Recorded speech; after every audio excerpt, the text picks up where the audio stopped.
अस्सलाम वालेकुम नाज़रीन, welcome to the channel we care your health में, क्योंकि हिकमत तो खिदमत है। जी जनाब, आज उस बीमारी का तस्करा करने लगा हूँ जिससे लोग जो है अगर उनको निकल आए वो बीमारी तो बड़ा मायूब समझते हैं अपने आप को, और जो है उनको ये महसूस होता है कि पता नहीं क्या उनके चेहरे पर और उनके जिस्म पे जो है धब्बे से बनना शुरू हो गए। जी जनाब, मैं बर्ड्स का तस्करा कर रहा हूँ, फुलबेरी का तस्करा कर रहा हूँ। इसके मुतल्लिक तमाम तारीफ़ आप इसके बताऊँगा कि क्या वजूहात होती हैं, क्या इसके मुतल्लिक आगाही है, क्या चीज़ें करनी चाहिए और क्या चीज़ें नहीं करनी चाहिए, ये सब बताऊँगा आपको, तो इस वीडियो को पूरा देखिएगा। जी जनाब, हम आज गुफ्तगू करने लगे हैं बर्ड्स, फुलबेरी और लिकोडर्मा यानी इस बीमारी के मुतल्लिक। और जो है कहते हैं इसकी तारीफ़ अगर मैं बताऊँ आपको कि ये इसमें दो अक़साम अमूमन तौर पर कहा जाता है, वो क्या है क्या नहीं है सब कुछ बताऊंगा। लेकिन उससे पहले आपको कहूँगा वीडियो को लाइक करें, शेयर करें, हमारे चैनल को सब्सक्राइब करें। कोई भी मेडिसिन मंगवाना चाहते हैं तो इस नंबर पर मुझसे रब्ता कर सकते हैं, क्योंकि हम कहते हैं हिकमत तो खिदमत है। बर्ड्स और बहक ये दोनों अगर समझा जाए तो लोग कहते हैं कि जी एक ही जो है बीमारी का नाम है, लेकिन हमारे इत्तिबा के नज़दीक ये इसकी दो किस्में होती हैं, बरस अबीज़ बरके असूद और बहके असीस और बहके असूद। इसका आपको बाहिमी फ़र्क थोड़ा सा समझाऊंगा कि इसमें क्या होता है और क्या नहीं होता। जी जनाब, जो बरस अबीज़ होता है ये इसमें बहुत गलीज़ और सफ़ेद किस्म के गहरे धब्बे जो है आपके जिस्म पर नुमायाँ होते हैं और वो धीरे धीरे जो है बढ़ते चले जाते हैं। उनमें सफ़ेद गहरी और चमकदारी जो है साफ़ ज़ाहिर हो रही होती है। और जनाब अगर हम उस हिस्से को जो है सुई चुभें तो वहाँ से सुर्खी माइल रतूबत निकलती है और साथ साथ उस हिस्से पे जो बाल होते हैं वो भी सफ़ेद होते हैं। ये जो है बरस अबीज़ की तारीफ़ थी जो आपके सामने रखी है। अब जनाब बहके अबीज़ की थोड़ा सा आपके सामने बयान कर दूं, उसके बाद बरस असूद और बहके असूद के मुतल्लिक आपको बताऊंगा। बहके अबीज़ जो होते हैं इनके दाग जो धब्बा होता है ये जिल्द से नीचे नहीं होता, ये जिल्द के ऊपर ज़ाहिर होते हैं और इसको अगर हम सुई मारें वहाँ पर तो खून जो है निकलता है और जहाँ इसके जो बाल यहाँ पे जो उगते हैं वो भी स्याह होते हैं। और अगर इसका इलाज वक्त पर करवा दिया जाए तो ये जल्दी ख़त्म हो जाते हैं। जो बहके अबीज़ होते हैं, बरस अबीज़ और बहके अबीज़ में ये फ़र्क होता है कि बरस अबीज़ जो होते हैं वो जिल्द के अंदर होते हैं और बहके अबीज़ जो होते हैं वो ऊपर होते हैं। बरस असूद का तस्करा करूं तो बरस असूद जो है वो जिस्म पर धब्बा ऐसा होता है कि खुरदरे होती है, वहाँ अगर ख़ारिश करें तो जनाब मज़ा आता है और जज़ाम जैसे मर्ज़ की तरफ जो है उसका रुख इख्तियार हो जाता है, बर्स जो है वो उस तरफ चला जाता है। और बहके असूद जो होता है वो जनाब रगड़ने से, जहाँ पे बहके असूद होता है वहाँ रगड़ने से जिल्द जो है वो लाल हो जाती है और वहाँ उससे ये होता है कि जो है दाग जो है वो बढ़ जाता है। जब आप ख़ारिश करते हैं तो ये दाग बढ़ जाता है, तो इससे ये होता है कि वो जो अमूमन तौर पर स्वादी अमराज में जो मर्ज़ स्वादी मिजाज वाले जो होते हैं उनको ये ज़्यादा बहके असूद जो होता है होने का अंदेशा होता है।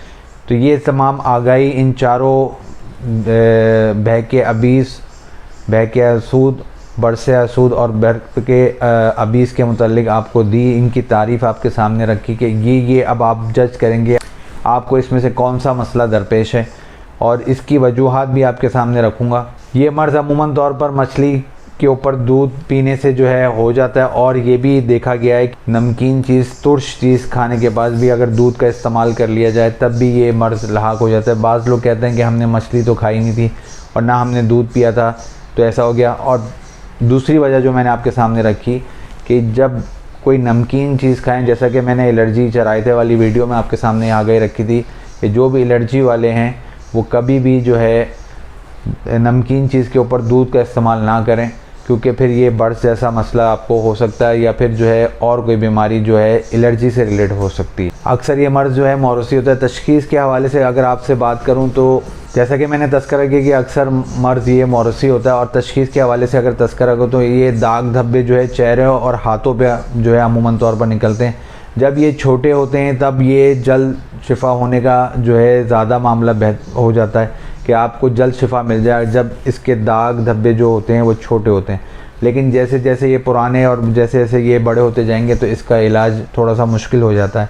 तो इसलिए बेहतर ये है कि वक्त पर इलाज करवा लिया जाए तो वो ज़्यादा बेहतर होता है। तो जनाब मैं आपको इसका इलाज बताने लगा हूँ और एक ऑयल बताने लगा हूँ जो आप उसकी मालिश करेंगे वहाँ पर, तो ये बर्ड्स का और फुलबेरी का जो है इंशाल्लाह ताला इलाज आपका हो जाएगा। और ये दाग धब्बे जो आपके चेहरे और हाथों पर आ गए हैं वो इंशाल्लाह ठीक हो जाएंगे। एक तो आपने करना ये है कि बापची जो है वो इसके अंदर बहुत ज़्यादा फ़ायदेमंद है, तो बापची जो है उसका पाउडर बनाकर सुबह शाम आप इस्तेमाल करें। ये एक जड़ी बूटी है, किसी भी पंसार स्टोर से आपको आसानी से मिल जाएगी। अगर आपको अवेलेबल नहीं मिल रही तो जनाब नंबर स्क्रीन पे मौजूद है, मुझसे रब्ता कर लें, मैं आपको इंशाल्लाह प्रोवाइड कर दूँगा। वरना एक माजून आपको बताने लगा हूँ खाली बापची से अगर आपको मसला हो रहा है तो अज़्ज़ा नोट करें, इस माजून को सुबह शाम इस्तेमाल करें खाली पेट, तो इससे भी इंशाल्लाह ताला आपकी फुलबेरी और बर्ड्स जैसा मसला जो है वो हल हो जाएगा। बापची, कंसिया, अजमूद, अयारिज, फ़कीरा, हम वज़न लेकर इसको जनाब आपने शहद के अंदर मिलाकर माजून बना लेना है। पाउडर को इन तीनों के पाउडर कर लेने हैं। ये आप माजून बनाकर सुबह शाम खाली पेट इस्तेमाल करें निहार मुँह, इंशाल्लाह ताला आपका बर्ड्स का और फुलबेरी का मसला हल हो जाएगा। आप जनाब मालिश के लिए एक ऑयल बताने लगा हूँ, वो आप दाग धब्बों पर लगाइएगा, इंशाल्लाह ताला फ़ायदा हो। और यहाँ आपको ये भी बताता चलूँ कि इस माजून के साथ अगर आप अर्के सौंफ का इस्तेमाल करवा देंगे, 1-1 तोला या 2-2 तोला अगर आप इस्तेमाल कर लेंगे तो बहुत ज़्यादा फ़ायदा हो जाएगा। इस माजून के साथ जल्दी जो है आपको इस बीमारी से अफाका हो जाएगा इंशाल्लाह ताला। तो जनाब क्रीम बताने लगा हूँ, अज़्ज़ा नोट करें। कुटकी स्या, फिटकरी, तुख्मे मूली, ज़रींज, कबरीत, ये जनाब ये सारी चीज़ों का पाउडर आपने बना लेना है। और जनाब बारीक पाउडर हो, थोड़ा सा ये ध्यान रखिएगा, सिरके के अंदर मिलाएं इसको, किसी भी सफ़ेद सिरके में मिला लें, सेब के सिरके में मिला लें, अंगूर के सिरके में मिला लें। बेहतर जो है सेब का सिरका और सफ़ेद सिरका है, इसको पेस्ट बनाएं और उन दाग धब्बों पर ये लगा लें, इंशाल्लाह ताला आपको बहुत जल्द फ़ायदा होगा। और जनाब चरायता जो है वो भी बहुत ज़्यादा फ़ायदेमंद होता है, तो इसलिए चरायता जो है उसका भी इस्तेमाल करवाया जा सकता है। जब आपके जिस्म से फासिद मादा निकलेगा तो इंशाल्लाह ताला आपको बहुत सारी बीमारियों से अल्लाह ताला महफूज कर लेगा। उम्मीद है जनाब इस हवाले से आपको जो बर्ड्स और फुलबेरी के हवाले से मैंने आगाही रखनी थी आपके सामने रख दी। पसंद आई होगी तो वीडियो को लाइक करेगा, शेयर करेगा, हमारे चैनल को सब्सक्राइब करेगा। कोई भी सवाल पूछना चाहते हैं तो इस नंबर पर मुझसे रब्ता कर सकते हैं। मुझे आप इजाज़त दें, मैं आपका हरबिल हकीम, मेहर मोहम्मद। शुक्रिया।